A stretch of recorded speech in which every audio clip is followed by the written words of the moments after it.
First ball.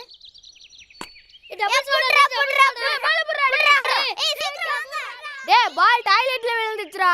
இதுக்கு தான்டா உங்க தெருக்குலாம் விளையாட வரது இல்ல. இங்க பெயிண்டர் செல்வராஜ் வீடு எங்கங்க இருக்கு?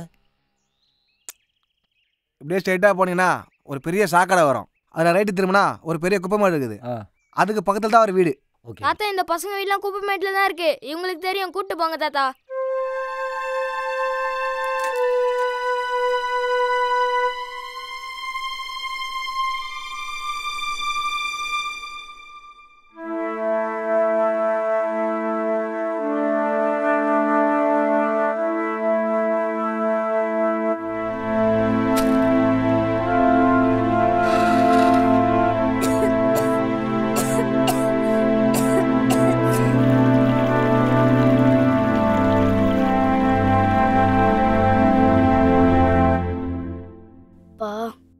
ஏன்ப்பா நம்ம வீட்டை சுற்றி உள்ள குப்பையாக இருக்கு, அதை சுத்தம் பண்ண முடியாதா?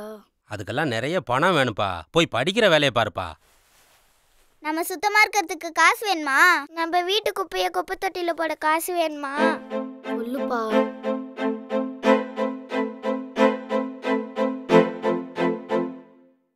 நம்ம இருக்கிற இடத்த நம்மளால சுத்தம் பண்ண முடியாதா? ஏன் முடியாது? நம்ம மிஸ் என்ன சொல்லியிருக்காங்க? எந்த நல்ல விஷயத்த செய்தா இருந்தாலும் முதல்ல நம்ம கிட்ட இருந்து தானே ஆரம்பிக்கணும்னு சொல்லியிருக்காங்க.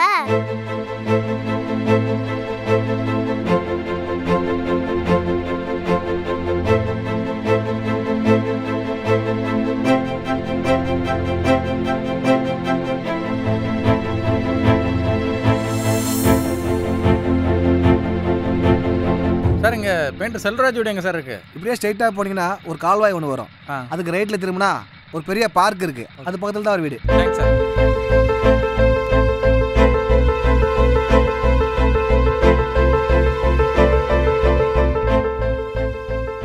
சுகாதாரமற்று இருந்த இந்த கிராமத்தை தன்னுடைய கடுமையான உழைப்பின் மூலம் தூய்மையானதாக மாற்றி அமைத்த இக்கிராமத்தின் தலைவர் திரு வடிவேல் அவர்களை பாராட்டி லயன்ஸ் டிஸ்ட்ரிக்ட் 324A1 சார்பில் விருது அளிப்பதில் மகிழ்ச்சி கொள்கிறோம்.